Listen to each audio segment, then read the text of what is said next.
जय श्री कृष्ण, जय श्री राधे, जय भगवत गीते, जय गुरुदेव। ओम ओम ओम। आज श्रीमद् भगवत गीता जी के द्वितीय अध्याय श्लोक 19 का सरल भावार्थ। य एनं वेत्ति हन्तारं य चैनं मनते हतम् उभो तो न विजानति न अयं हन्ति न हन्यते। हे अर्जुन, ये आत्मा ना तो किसी को मारती है और ना ही किसी के द्वारा मरती है, लेकिन जो मनुष्य इस आत्मा को मरने वाला और मारने वाला मानता है, वे दोनों यह नहीं जानते कि आत्मा अजर, अमर और अविनाशी है। आत्मा ना तो मरती है और ना ही मारती है। अगर आत्मा मरती नहीं, मारती नहीं, तो फिर मरता कौन है? मरना आत्मा का नहीं, मरना स्थूल शरीर का होता है। जब स्थूल शरीर का सूक्ष्म शरीर से वियोग हो जाता है, किसी स्थूल शरीर से सूक्ष्म शरीर, चेतन शरीर अलग हो जाता है, उसको छोड़ देता है जब कोई सूक्ष्म शरीर स्थूल शरीर को, तब उस स्थूल शरीर का, भौतिक शरीर का मरना होता है।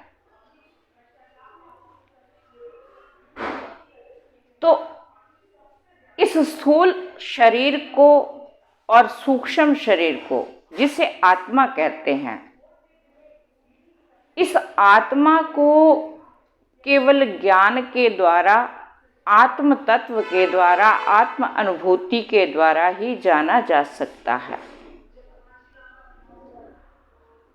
जब जीव अपनी आत्मा अनुभूति के द्वारा इस चेतन तत्व को, आत्मा को पहचान लेता है, तब फिर ना तो कोई किसी को मारता है और ना ही मरवाता है। तो जीव को आत्म तत्व जानने के लिए इस सूक्ष्म चेतना को, सूक्ष्म शरीर को जानने के लिए जीव को अपने आत्म ज्ञान की अनुभूति होना आवश्यक है। और अज्ञानतावश ही जीव आत्म तत्व को देह तत्व के साथ जोड़ लेता है। जब तक अज्ञानता है, तब तक जीव आत्मा को भी देह के समान मरने वाला और मारने वाला समझता है और सभी शरीरों के लिए शोक व्यक्त करता है। लेकिन जब जीव को परमात्म तत्व की और आत्म तत्व की पहचान हो जाती है, जब जीव ये जान लेता है, समझ लेता है कि परमात्म तत्व ही सत्व है, परमात्मा ही सत्य है और वो अविनाशी हैं, यूं के त्यों रहने वाले हैं। जब सृष्टि नहीं थी तब भी परमात्मा थे, और जब सृष्टि है, संसार है जो दृश्यगत हम देख रहे हैं, तो भी परमात्मा है। जब सृष्टि परमात्मा में विलीन हो जाती है, संसार की सृष्टि जब उस परम सत्ता में समा जाती है, तब भी वो परमात्मा तत्व यूं के यूं बने रहते हैं। और जो संसार की जो परिवर्तनशील सत्ता है, वो यूं की यूं नहीं बनी रहती, वो परिवर्तनशील, क्षण क्षण परिवर्तनशील, पल पल परिवर्तनशील रहती है। तो संसार की जो सत्ता है वो सत्य नहीं है, परिवर्तनशील है, असत्य है, अनित्य है।